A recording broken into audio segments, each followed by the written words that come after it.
The three things I'm hoping to see from the Louisville Cardinals in the season opener against the Syracuse Orange this weekend. We will discuss those on today's episode of the Locked On Louisville podcast. Stay tuned. You are Locked On Louisville, your daily podcast on the Louisville Cardinals.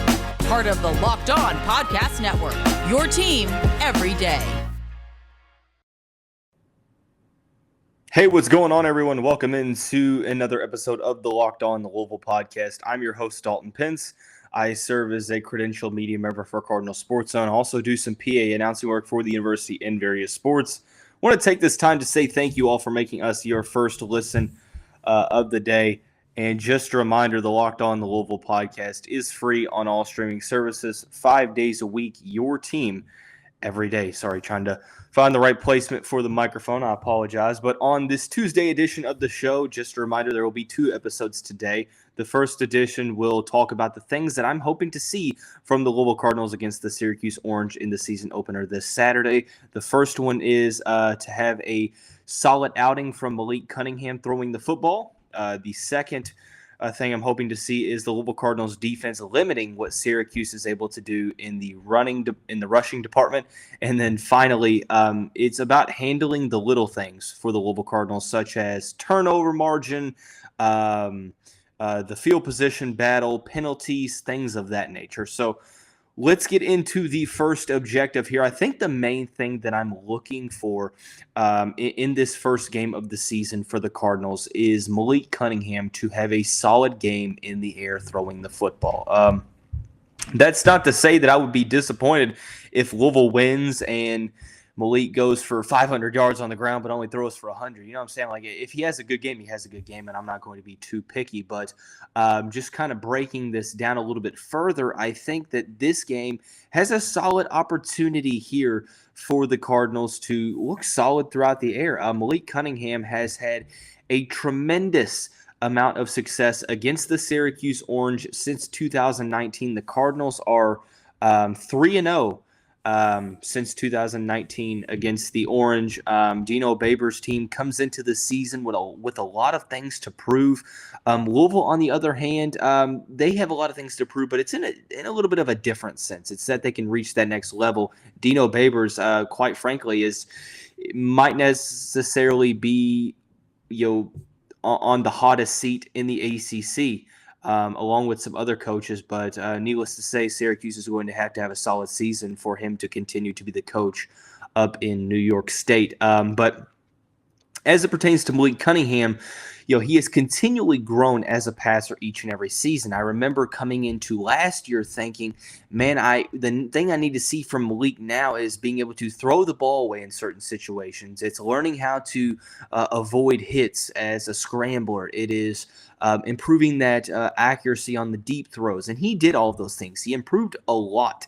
Yes, people kind of nitpick those first 2 games against Mississippi and Eastern Kentucky to where he was still trying to figure some things out, but at the end, toward the end of the season, throughout the last 10 games of the year, man, he was fantastic, spectacular, not only as a runner, but also as a thrower as well. But there is room for growth in the passing department, and that's where I'm looking to see him have a big game. And there's probably no other opponent that the team consistently plays that Malik has had more success than as a passer than probably Syracuse. So let's look back at his 2019 numbers. Malik was 11 for 20 in the air, 238 yards, 5 touchdowns to 1 interception. If you remember, one of those touchdowns was a 90-yard catch and run for Tutu Atwell, who had 5 for 152 and 2 touchdowns in that one. Also in that game, worth noting, Malik Cunningham on the ground, 8 carries, 60 yards in the touchdown, but 56-34 over the Orange in 2019. You then look to 2020 to where, Malik Cunningham didn't have to do too much. Cardinals didn't necessarily play the greatest. They did win 30-0, however. He was 19 of 28, 219 yards, 1 touchdown to 2 interceptions. So probably a performance that Malik Cunningham has a lot of, maybe regrets of wanting to have that game back. But this past year was fantastic. Had a quarterback rating of essentially 98, 13 of 18 through the air, 209 yards, 4 touchdowns to no interceptions. Look, it was 35-3 at the end of the first half. The game was out of reach. Malik Cunningham did not play the whole game. Evan Conley got some snaps and then had a couple completions in the game against Syracuse, which they won 41-3. But hey, over the past 3 years, and 2018 was kind of one of those years where everything kind of went wrong, so I don't really put too much stock into that. But hey, this is a defense that, yeah, I mean, they might be returning a decent amount, especially in the secondary. They're going to have two of the better cornerbacks in the conference. They have solid pass rushing. Defensive line-wise, there's some inexperience there. But hey, look, this is an argument that you could say, the Louisville Cardinals have probably not been as dominant against any other team in the ACC as they have been against the Syracuse Orange, barring that 2018 game to where they lost to seemingly everyone and went 2-10, had the worst season in program history statistically speaking.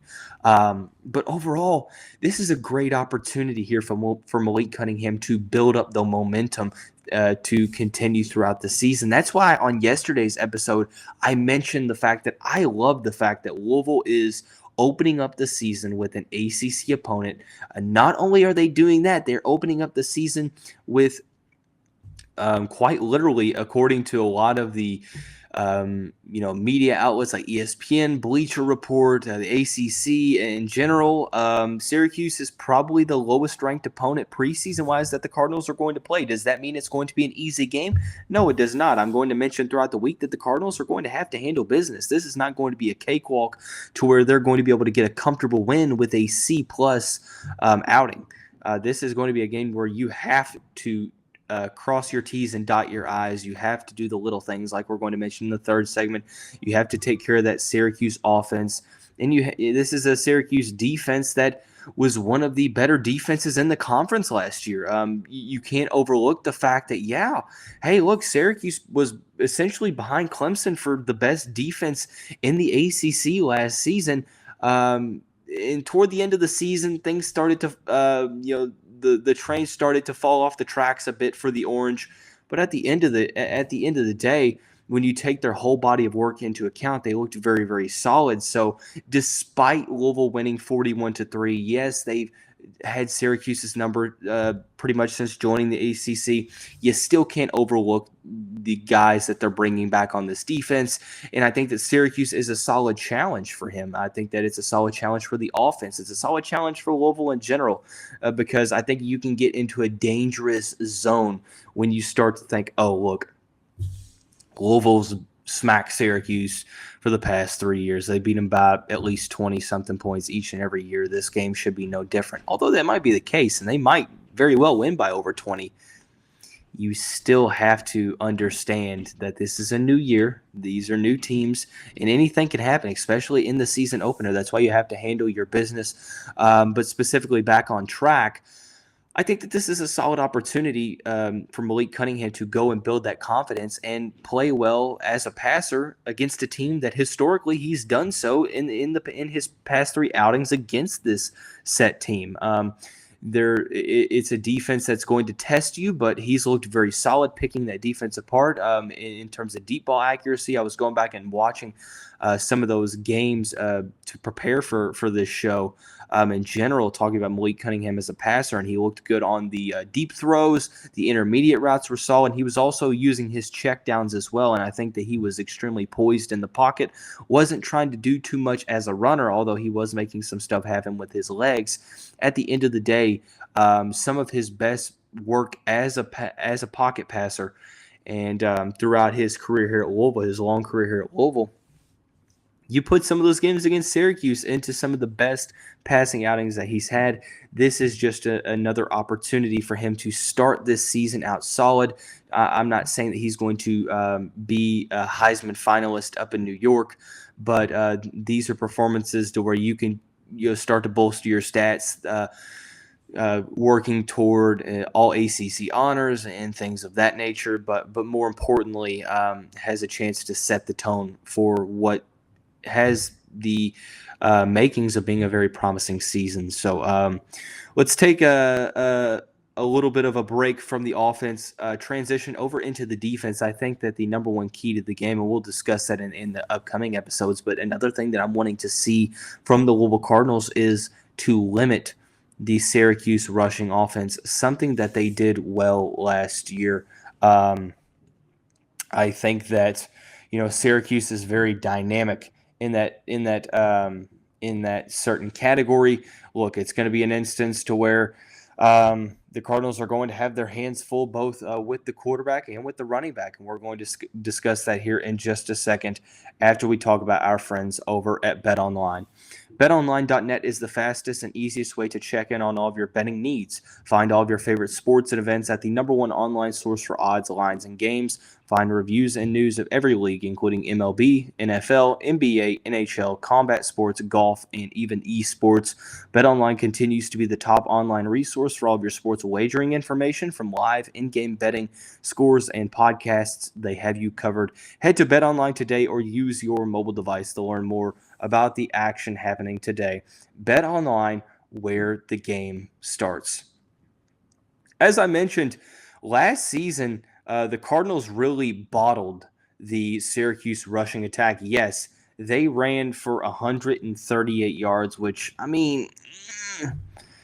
it's not setting the world on fire, but it's not like, oh, wow, they completely shut them down. But when you focus on the fact that Syracuse was such a run-dominant offense last season, and they held them to 3.5 yards per carry, 39 rushes for 138 yards, no touchdowns on the afternoon for the Syracuse Orange, hence only having 3 points.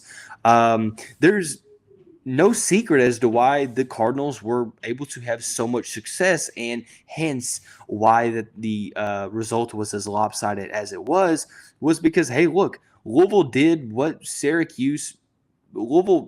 took care of what Syracuse was good at. Syracuse was very good at running the football. Now, I know this year they have a new offensive coordinator, Robert Anae. I apologize if I'm saying that wrong. Is an offensive coordinator that likes to run an up-tempo offense, mix it up a little bit. It seems like all of those that are covering Syracuse, all the previews, believe that they're going to try to throw the football more. That's what the Cardinals have to do. They have to force Syracuse to throw the football because, no disrespect to the Orange, I'm still not sold on Garrett Shrader as a pocket passer. Last year, he had under 1,500 yards, averaged 6.2 yards per completion, had 9 passing touchdowns to 4 interceptions. Simply put, got sacked 27 times. Completed just under 53% of his passes. Needless to say, there was a lot to be desired from Garrett Shrader in the passing department last season.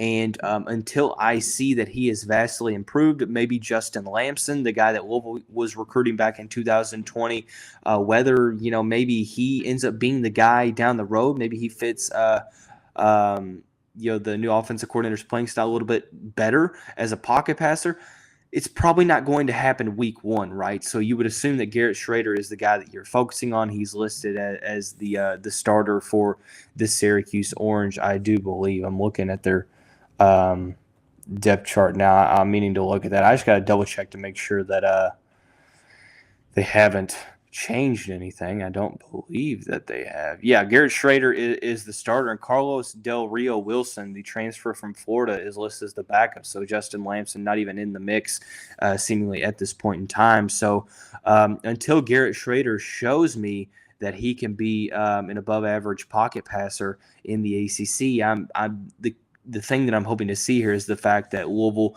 does what they did last year and really make life tough for the rushing offense for Syracuse. And that was kind of the name of the game last year. People want to talk about Louisville's defense having some troubles and having some Achilles heels and stuff like that. I really don't think that the rushing defense was one of them. I mean, they really did well against a lot of solid running backs. Jerrion Ely from Mississippi didn't play that well against the Cardinals. Mateo Durant from Duke, Sean Tucker from Syracuse. He had 19 carries for 9.5 yards. It's 5 yards per carry. But what they didn't allow him to do was rip off any big-time runs. The longest rush of the afternoon was 14 yards, and they got Syracuse in a lot of third and long situations. So, it's a matter of limiting the rush, because whether people want to believe it or not, you can't use that game to skew your understanding of how the season went. Sean Tucker and Garrett Shrader accounted for over 2,200 yards on the ground last year. Sean Tucker is one of the best running backs in the country. 246 carries for just under 15 yards last year, 12 touchdowns, averaging 6.1 yards per attempt. Garrett Shrader, on the other hand, has 781 yards on the ground, 14 touchdowns to his name. So 26 of the 28 rushing touchdowns, and there are only 10 passing touchdowns. So obviously a very run-dominant offense. Sean Tucker, one of the best running backs in the country, definitely in the conference as well. If you believe that the Cardinals are not going to have their hands full in that category, you are completely misguided, because right now, I mean, Sean Tucker has shown the ability to completely take over games, and the best thing that Louisville can do in the Week 1 matchup against the Orange, coming up on Saturday evening primetime on ACC Network, is making life tough for the Syracuse offense on the ground, taking them out of their element. Because as much as the new offensive coordinator may want to come in and change some things, the blueprint is right there. The Syracuse offense, it's going to be hard to throw the ball effectively when you have a quarterback that really hasn't shown the ability to throw the ball at a high level. So if it comes to a point to where Syracuse is throwing the ball a lot more, I still think that the core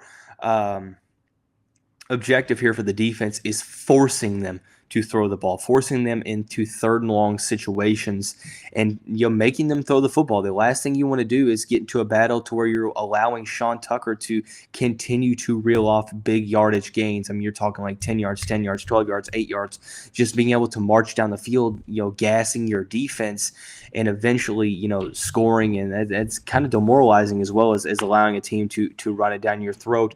The offensive line for Syracuse is kind of up in the air. I mean, they have some players returning. They have their starting left tackle returning, notably.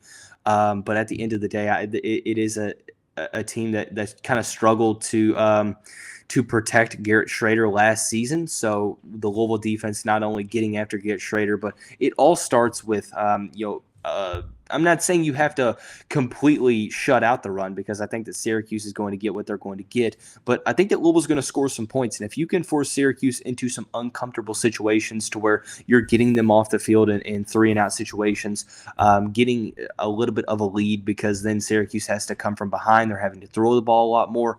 It all starts with initially kind of taking care of the rushing attack. So obviously Malik Cunningham, a solid game in the air. Not saying eliminating the rushing attack, but limiting what the Syracuse Orange and Dino Babers offense is able to do on the ground. The third thing that I hope to see from the Louisville Cardinals in this one is taking care of the little things. I'm going to explain that here in just a second. Obviously, no implemented advertisements for if you're watching this or listening to this on certain podcast streaming services. So if you do, just stay tuned. But as I mentioned on one of yesterday's episodes, I have purchased a green screen, so there's not going to be this very bland background behind me for much longer. I'm not sure when that's going to come in, so be patient with me. But very, very excited to share that news, excited for the possibilities there. Just a reminder, you can find the show free on all streaming services, including YouTube and now WHAS 11+. Very, very excited to be affiliated with them now. You can go to WHAS11.com, scroll down to their sports section, and watch all of these episodes on that website. So, but heading into the final segment of the show, it's about handling and taking care of the little things for the Louisville Cardinals in this matchup against Syracuse. What I mean by that is field position, converting third downs in terms of getting off the field defensively, the turnover battle, and things of that nature, right? Because it seemed like a broken record the past 2 years. 2019, Louisville wins the majority of the 50-50 games, the toss-up games that they're in. 2020 and 21, hey, the script kind of got flipped on its head. Louisville lost some games that they should have won, and then there were some 50-50 games that they had the opportunities to put it away, and they didn't, and they ended up losing them. And last year, you're looking at a team that might have gone 9-3, and then they end up 6-6 and losing the bowl game. So there was a lot of things, and Scott Satterfield said in a handful of different press conferences, I feel like we had a pretty solid effort, but we struggled to do the little things. And a lot of people are like, well, that's cliche. What does that mean? Well, in my opinion, what the little things is, it's kind of a group. It's field position. It is turnovers. It's third downs on both offense and defense, so on and so forth. Penalties. We'll start out with, I think penalties and field position is pretty straightforward, right? The least penalize your offense and defense is going to be the more it's going to help you out. Not being able to extend drives for the opposing offense, being able to have a cohesive drive on offense for your team with the flow and not having to cost yourself big time plays and things of that nature. And then the field position battle, especially in this game, to where you're going up against a rushing offense and forcing them to go the lengths of the field and continue to okay, you had a good rush, do it again. You got some good yardage on that running play, do it again. You still got X amount of yards to go. What you don't want to do is put them in a situation where they have short field and then they can kind of get a little bit crafty with what they want to do on the offensive end. For me in particular, I think that the little things is the turnover margin and third downs on both offense and defense. Last season, Syracuse only forced 7 turnovers. One of the teams in the FBS that just didn't necessarily have a lot of takeaways. Louisville, on the other hand, cleaned a lot of their turnovers up from the 2020 campaign. But at the end of the day, it kind of resets here. You're looking for Louisville to, have good ball security, Malik Cunningham to make good decisions as a passer, the Louisville ball carriers to hold on to the football and not cost the team possessions. On the defensive end, it's about creating turnovers, and it's obviously people be like, oh, okay, Dalton, yeah, sure, they want to force turnovers, they want to they want to not have any penalties, they want to have good field position. Isn't that something you always hope for? Sure, but when you take constant context into consideration, hey, the little things are what cost Louisville 3, maybe 4 wins last season. So I think it has to be mentioned. It has to be focused on because obviously last year showed, and it was a testament and a distinct example over and over again about this team struggled, and they went from possibly 9-3 to 6-6, and everyone's kind of has a bad taste in their mouth at the end of the season, right? So, I think that heading into year 4 of Scott Satterfield, it's about doing those little things the right way. It's about third down conversions, in my opinion, are an aspect of the game to where converting on third downs. Louisville got better in 2021, but now it's on defense. What made a lot of Louisville fans mad was getting teams in third and long situations and giving up those big plays to extend drives. For Louisville, it's about getting after the quarterback. It's about being solid in coverage. I'm interested to see how far the defensive backs are going to play off the football this year. It seemed like last year a lot of fans were kind of frustrated with that aspect of coverage. So we'll see kind of how that goes this season. If Brian Brown makes any adjustments, if Wesley McGriff comes in and helps make some adjustments as well. So, I think that this team has the personnel to be a very, very good football team, but it's a matter of, finishing games. It's a matter of controlling the football, not giving it away, because turnovers, we saw in 2020 how losing turnover battles can strictly lose you football games, and it can kill your momentum on both sides of the football. And that's also, taking advantage of poor decisions, completing interceptions, completing fumbles, forcing the fumbles, but also recovering those fumbles. That was a big point of emphasis heading into the 2021 offseason last August was, you had the turnover machine. You had, I think they called it like the turnover chain or the turnover I forget what the activity was, turnover circuit, as I think of what Ryan Brown and Scott Satterfield alluded to in Media Day last August.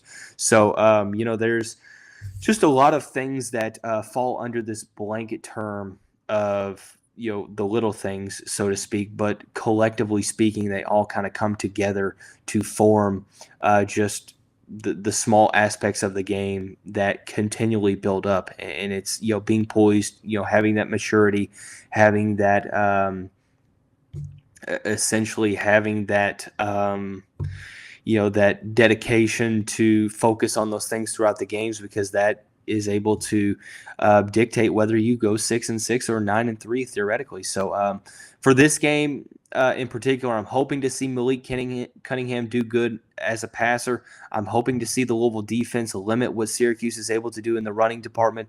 And then I'm hoping that Louisville is able to take care of the little things in this matchup. Obviously, like I mentioned, 2 episodes yesterday, 2 episodes today, 2 episodes on Wednesday's edition of the show. So be on the lookout for another episode to be able to break down the Syracuse matchup just a little bit further.